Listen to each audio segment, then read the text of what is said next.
바로 하시게. 예. 네, 안녕하십니까. 세계 속의 중동을 보는 장 헬로우메나의 서영광입니다. 안녕하세요. 고려대학교 다시 할게요. 안녕하세요. 김덕일입니다. 네, 고려대학교 네, 고려대학교 아세안 문제연구원의 김덕일입니다. 네, 중동 이슬람 센터 네, 중동 이슬람 센터 김덕일 박사님 역시 오늘 또 터키 또 중요한 일이 아주 중요한 일이 또 있었죠. 예, 있었습니다. 네, 그런 얘기 좀 해주시고 그다음에 이 사건이 앞으로 어떻게 터키 주변 시리아나 다른 지역에 어떤 영향을 미칠지 그 부분 좀 얘기를 해주실 거고요. 그다음에 뭐 지금 저 13일 오후 5시 반입니다. 지금 트럼프 대통령이 지금 리야드에 내려서 지금 공식적인 행사를 지금 진행 중에 있고요. 예. 그래서 오늘 밤이나 내일 아침에 아마 뭐 중요한 그런 성명이나 발표를 많이 할 것 같습니다. 그래서 예. 저희 중동뉴스 채널, 중동뉴스 전문 채널 헬로메나에서 계속 팔로잉하면서 전해드리도록 하겠습니다. 예. 터키에서 근데 무슨 일이 있었습니까? 예, 2025년 이제 5월 12일 날 네, 이제 튀르키예 PKK라고 하는 단체가 있는데 네, 무장 투쟁을 종료하고 조직을 해산하겠다고 이제 공식적으로 발표를 했습니다. 언제 했습니까? 5월 10일이었습니다. 얼마 안 됐네요. 공식적으로 이제 어제가 되겠네요. 어제네요. 예, 이제 PKK라는 단체를 설명해드리자면 이게 약자입니다. 그러니까 쿠르디스탄 노동자당. 네, 느낌이 나다시피 약간 사회주의, 네. 마르크스 레닌주의를 신봉했던 정당이고 1978년도에 압둘라 öcarlan이라는 사람이 결성했습니다. 그렇게 해서 쿠르드 민족주의를 주장하면서 무장 투쟁을 통해서 쿠르드족의 어떤 분리 독립을 주장했던 좀 극단적인 단체라고 보시면 되겠고요. 그래서 튀르키예뿐만 아니라 미국과 유럽연합으로부터도 테러 지금 조직으로도 지정되어 있는 단체인데 이 조직이 지금 무장 투쟁을 종식하고 조직 해체를 선언했다는 지금 속보가 들어왔습니다. 이거 오래된 단체인데 예. 왜 갑자기 무기를 내려놓고 터키에 대한 무장 투쟁 저항을 중단한다고 한 겁니까?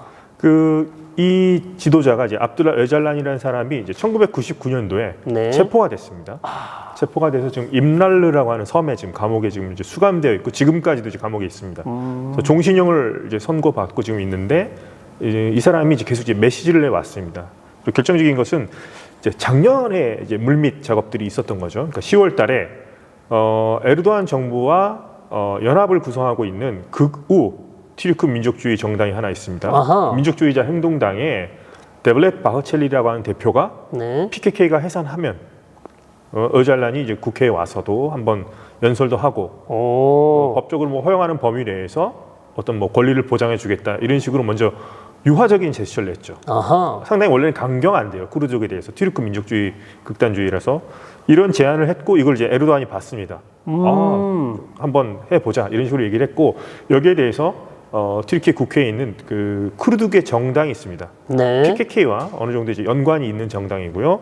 이 정당 사람들이 이제 öcarlan 감옥에 있는 öcarlan을 접견하면서 이제 어떻게 할 건지 이 메시지를 PKK 현재 튀르키예 국경 밖에 이라크 북부 산맥에서 지금 무장 투쟁을 하고 있는데 아하. 이 사람들에게 이제 메신저 역할을 한 거죠. 이 정당이 네. 그렇게 하면서 이런 조율을 했고 그 결과 5월 5일에서 5월 7일 날에 PKK 안에서 회의가 벌어졌습니다.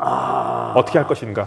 터키에 대한 무장 투쟁을 중단할 것인가? 예. 아니면 계속할 것인가? 그러니까 자신들의 원래 지도자였던 네. öcarlan의 명령에 따라서 그만둘 것인가 했는데 결정이 난 거죠.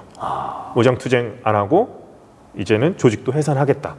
네. 이게 상당히 큰 사건입니다. 왜냐하면 튀르키예 동남부 지역은 쿠르드족이 집중적으로 사는 지역인데 네. 84년부터 대략 이 전쟁이 시작이 됐습니다. 거의 이제 준내전 상태라고 보시면 되겠고요. 그렇죠.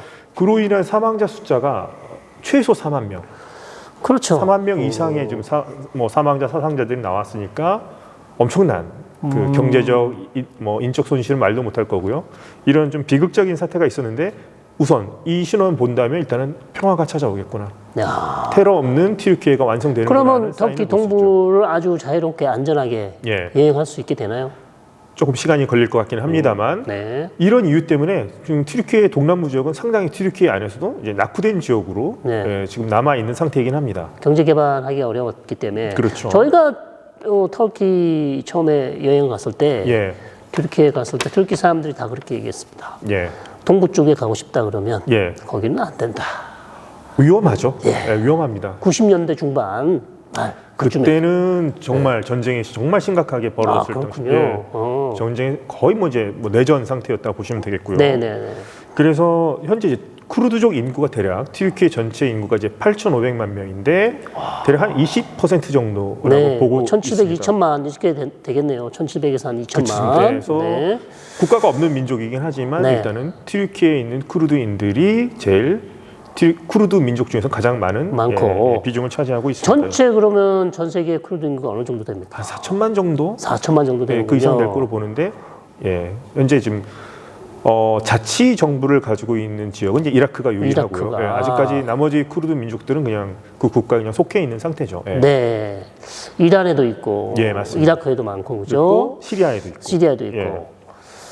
그러면 이게 지금 뭐 그렇게 오랫동안 무장 투쟁을 해왔는데 이제 무기를 놓게 되면 이게 에르도안에게는 무슨 이익이 있으며? 그러면 터키 전국뿐만 아니라 시리아 내전 지금 시리아 상황이 안 좋은데 어떤 영향을 줄까요? 우선 저는 평화를 사랑하는 네. 에르도안의 일단 선의를 믿고 싶습니다. 아. 하지만 분명히 여기에는 이제 정치적인 계산이 깔려 있겠죠. 당연하죠. 네. 그래서 일단 보게 되면 우선 지금 경제 이슈가 지금 부각이 되면 될수록 에르도안은 불리합니다.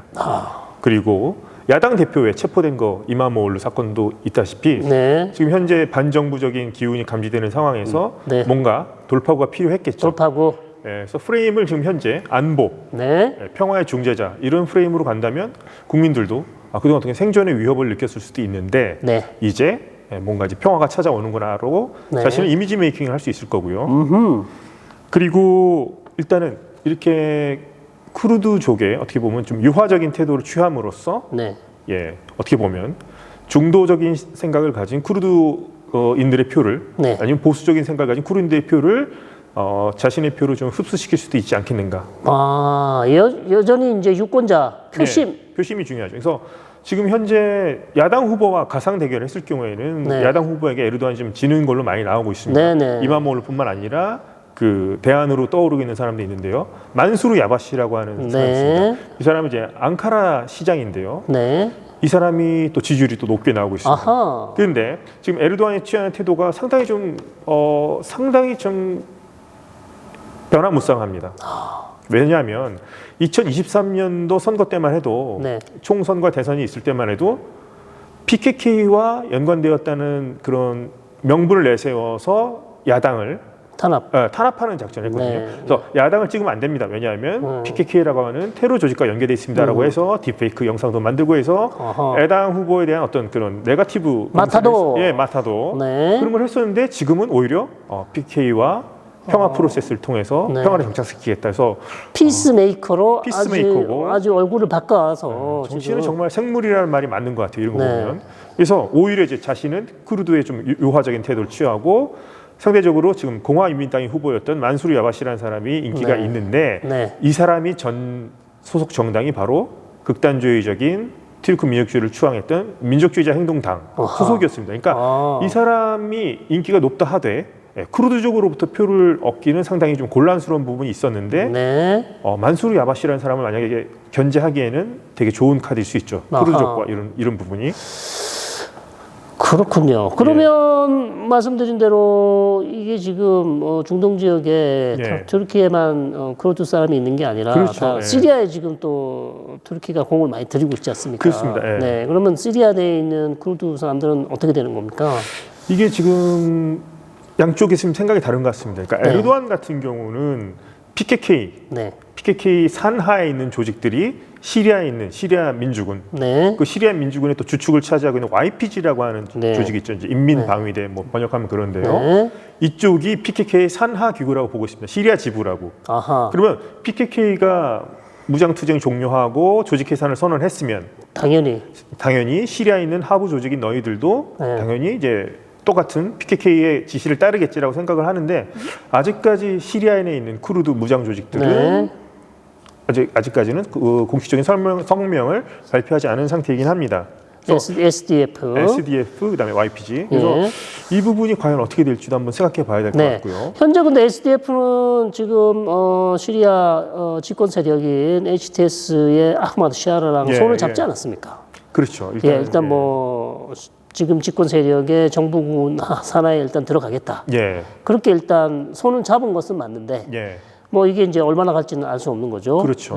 그런 상황인데 지금 튀르키예에게 우리가 그렇다고 해서 무릎을 꿇는다든지 아니면 항복한다는 얘기는 하고 있지 않는 거죠 지금. 현재 공식적인 입장을 밝히고 있지는 않습니다. 그래서 PKK가 그렇게 했더라도 그런 상황이군요. 이거는 좀 약간 뭐 동상이몽이 있는 것 같긴 합니다.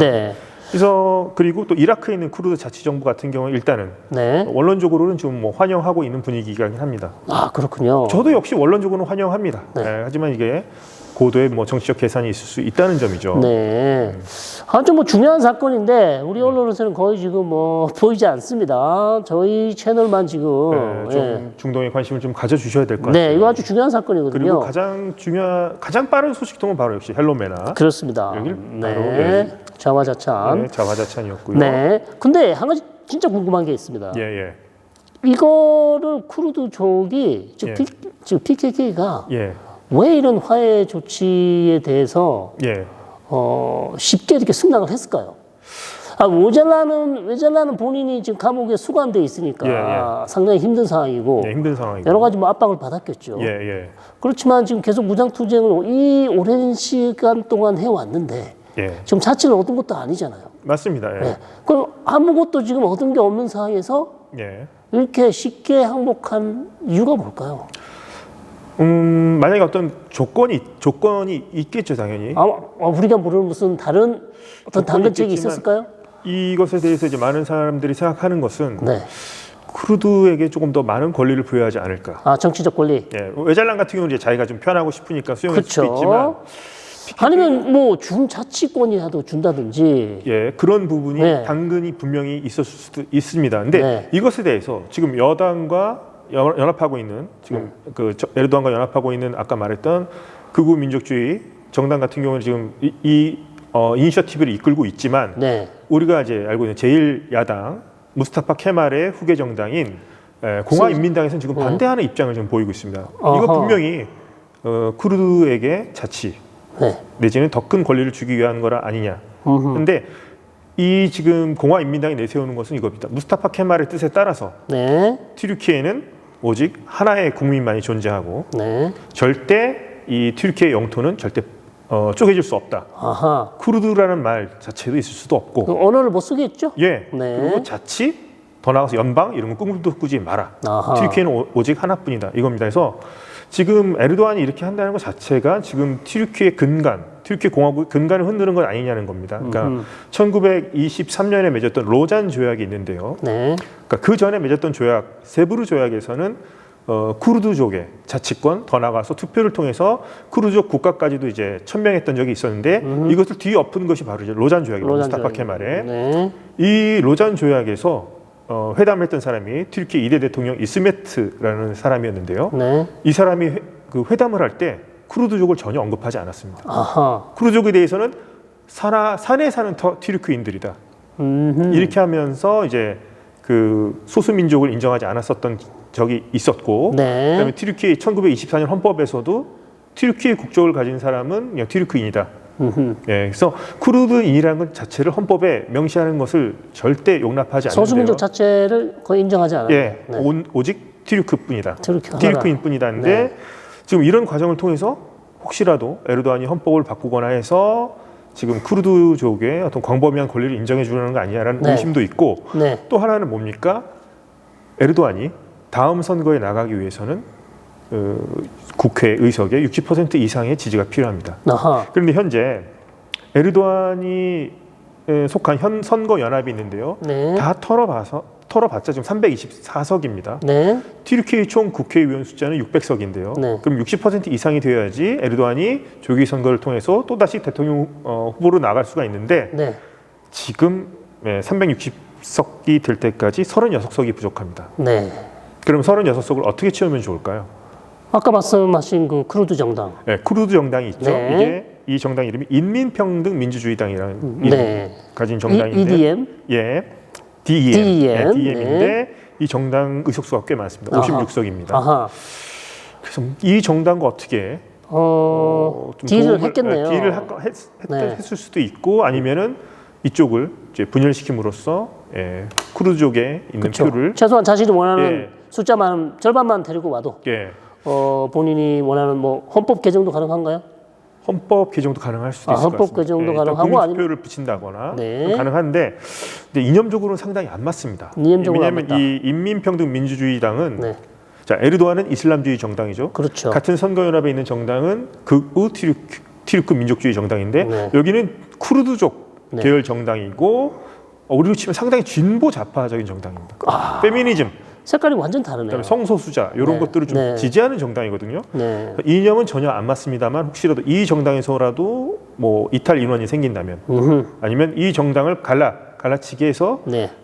이 정당을 지지하지 않았던 보수적이고 전통주의적인 쿠르드인들을 어떻게 자신의 표로 만들 수 있지 않을까 이런 계산도 깔려 있는 것 같습니다. 네, 아주 복잡하네요. 복잡하고 과연 이것이 또 평화 프로세스 지금 진행 중인데 이게 언제까지 계속될지도 미지수죠. 왜냐하면 2013년에도 이런 적이 한 번 있었습니다. 아하. 이때도 웨잘란이 좀 휴전을 촉구하고 이런 면이 있었고 아하. 당시 이때는 이 튀르키 국정원장이 직접 웨잘란을 만나서 이런 얘기를 했었습니다. 아하. 그 국정원장이 지금 튀르키 외무장관을 맡고 있는 이제 하칸 피단 피단. 이 사람인데요. 그때도 한번 했었는데 이게 2015년도에 결렬이 됐습니다. 그러니까 잘 나가다가 결렬이 됐어요.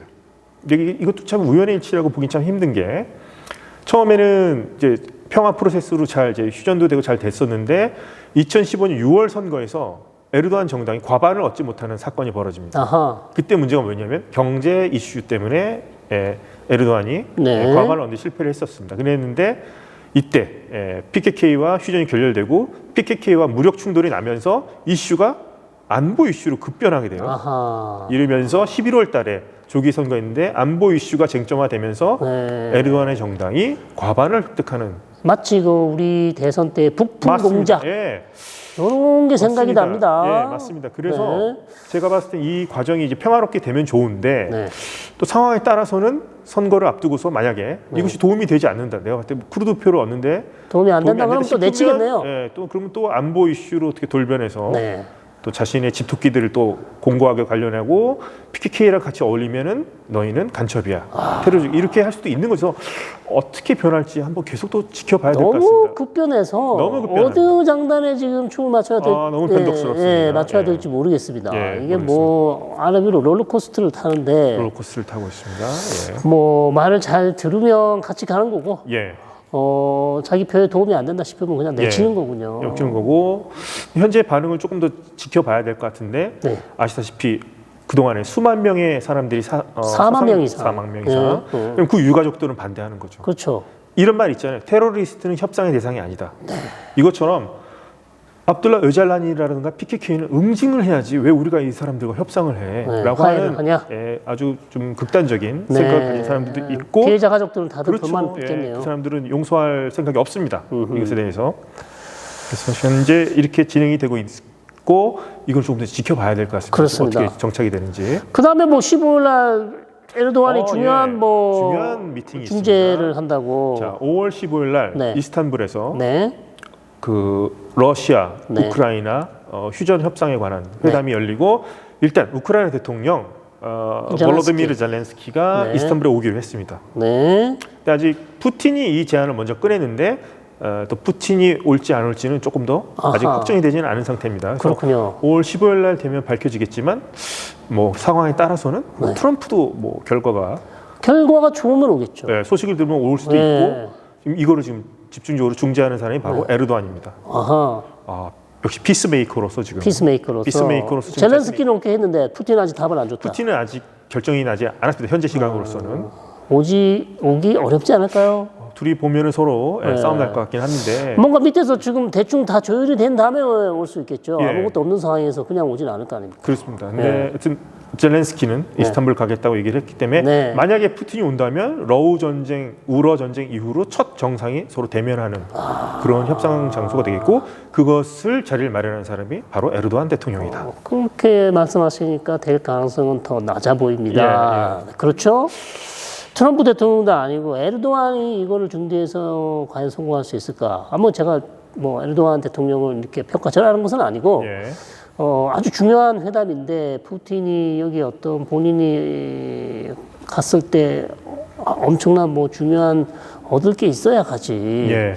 아직 뭐 휴전 어떻게 할지, 전쟁 어떻게 끝낼지 아무것도 지금 얘기된 게 없는 상황에서 화두는 지금 뭐 30일 동안 네. 뭐 이제 휴전 하잖아요. 근데 지금 에르도안과 또 푸틴이 또 친한 관계이지 않습니까? 친한 관계이긴 서로 하죠. 아이스크림을 나눠 먹을 정도로 친한 사이인데 에르도안은 계속 아마 전화를 네. 하겠죠. 제발 좀 와서 자리를 빛내달라 할 것 같은데 역시나 15일 되면은 한번 또 그때 그렇죠. 예 결과를 보면 될 것 같습니다. 알겠습니다. 그래서 상당히 재밌는 내용이고요. 예, 그럼 전체적으로 오늘 이제 튀르키예에서 PKK라는 조직이 무기를 내려놨다. 예. 어마어마한 뉴스입니다, 사실. 좋습니다. 근데 언론에서 좀 관심을 가져주셨으면 네, 좋겠습니다. 전혀 지금 얘기가 안 되고 있지만 예. 중요한 사건이고 이게 앞으로 전체 중동 지역의 크루드 예, 쪽에 어떤 맞습니다. 영향을 미칠지. 예. 그러면 이제 에르도안은 이것을 통해서 또 어떤 영향력을 발휘하게 될지. 이것이 과연 그에게 정치적으로 득이 될지 실이 될지. 예, 뭐 국내적으로 득이 될지 아니면 역내 그 권력 구도에서 또 어떤 득을 얻을지, 맞습니다. 뭐 예. 실이 될지 예, 실이 될지. 모르는 거죠. 앞으로 또 쿠르드족의 운명을 또 이것이 어떻게 잔잔한 물결을 일으키는지 네. 뭐 나비 효과를 일으킬지도 네네. 두고 봐야 될 것 같습니다. 지켜봐야 될 것 같습니다. 좋습니다. 1부는요, 우리 너무나 중요한 PKK가 무기를 내려놓고 에르도안, 튀르키예와 화해 과정에 들어갔다는 소식 전해드리고요. 2부에 있어서는 중동 지금 방문 중인 트럼프 대통령, 그다음에 이란 핵협상에 대해서 조금 짧게 한번 또 나눠보도록 하겠습니다. 고맙습니다. 감사합니다. 처음에 방송 시작할 때 제가 핸드폰을